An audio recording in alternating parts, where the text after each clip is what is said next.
Hey everybody, how are you? Joe Perez from Flipping Unleashed, and let's face it, whether you want to be a real estate investor or you're just a regular person, all of us at some point in our life are going to buy a home, most likely, or we know someone's going to buy a home or be involved somehow in the sale of a home, okay? So today, I'm going to go over you guys some of the biggest mistakes that I've made, what I learned from them, and how you can fix it. And like usual, if you like the video, I'm even dancing for you guys, like it. Like it and show us the support so I can keep making all these great videos for you guys. 1, contractors.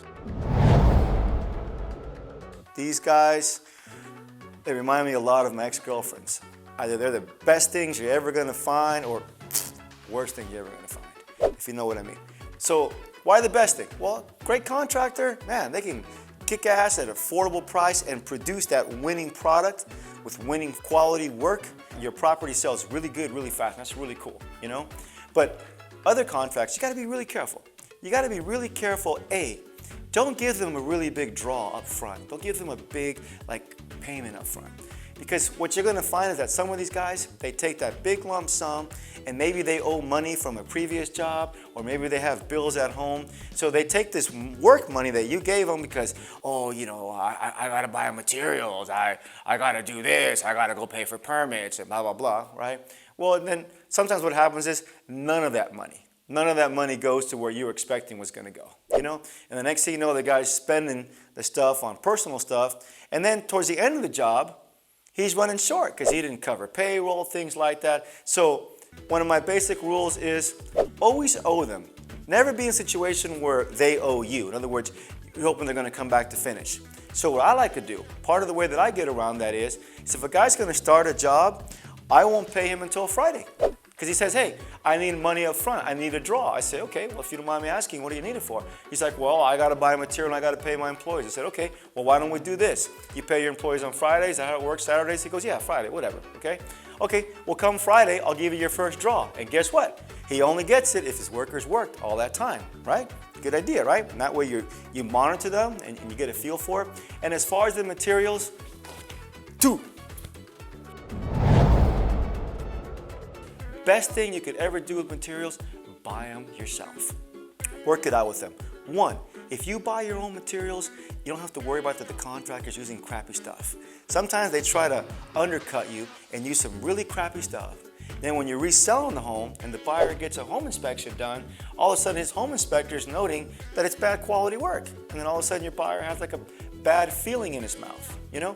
So, and then number 2, it makes it a better relationship for you and the contractor because contractors, they have to guesstimate how much labor and how much materials the job's gonna cost them. And by you buying all the material in your own pocket, well, that's less error or less margin of error or less area where they're gonna make a mistake. You know what I mean? Because now they just got to guesstimate their labor. They don't have to worry about the materials, especially like now, you know, there's issues with the trade war, materials cost more. So one of the biggest things to be careful with is contractors.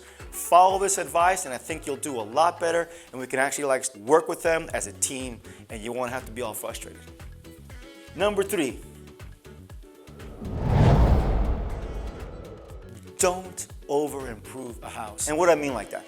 Some homes, some neighborhoods, it just does not pay to make the home as close to perfection as possible, you know? And sometimes you're just there and you gotta be careful for these sales guys because God, they can freaking talk.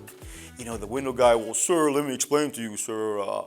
Windows and doors, they've been shown to increase the value of the home. And then the plumber, sir, I gotta tell you, sir, in my experience, people love when they open the cabinet, turn to the sink, and they see copper plumbing. Everybody's got a story. You know, the roofer, oh, sir, you can't underestimate the value of a beautiful roof, and it lowers your insurance. My God. Everybody's got a story, and everybody wants to talk you into why you gotta spend this and spend there. And so you gotta be really careful. Don't over-improve too much because then you're stuck with a house for a long time. Why? Because you put too much money into it and then now you're stuck because you got to sell it at a high price to be able to make the numbers work. And there's nothing worse than being stuck with this home which you can't sell. Well, I don't know, if you guys knew my ex-girlfriend, then maybe you would agree there are a couple things worse. But for right now, we'll say the worst things is being in a situation where you got this friggin' home and it's sitting and you're like, oh my God, and you're hoping the phone's gonna ring. That's the worst. So don't over-improve it. And how do you fix that? It's real easy. Run your comps. Take a look at properties in the neighborhood, take a look at a lot of them, see what they're selling for, and find that right balance. Learn that there's only certain things that need to be done. So number 4, don't under-improve the house, right? Don't go to this extreme, don't go to that extreme, right? Let's be in the middle, right? Most of the times, you're gonna be in neighborhoods, I think, where each neighborhood has a minimal standard. You're not gonna be in, hopefully, you're not in some neighborhood with just a slam bam, put it together. Hopefully that's not the case, because those kind of deals, you don't make the most money, right? We all know that it's an established fact, people buy emotionally, not logically. So you gotta make that house look beautiful. They gotta walk in and they gotta see it. Now, don't overdo it, like I just talked about it, but don't underdo it. Understand the basics. Understand that curbside appeal is really important. Kitchens are really important. Flooring's important. Bathrooms, things like that. Spend the time. I have seen some of the most beautiful rehabs. And then I'm like looking, I'm like, what's wrong? Why didn't that guy freaking get $800,000 for it? Why is he on the market, at $760 and it's been on the market for 30 days? It still hasn't sold. And I realized because he didn't do the finishing touch. He didn't do the landscaping. He remodeled the home, did a great job on the inside, but the outside's got the old patchy dead grass area, old bushy plants, makes it look kind of smaller. It's like, had he spent another $5,000, $10,000 on the outside, he probably not only would have got 800, he might have got 850, 820,000. So point 4, don't forget, find the balance between improving, over-improving, and under-improving. And how do you do that? Once again, run your comparables. Take a look in the neighborhood at all the sales.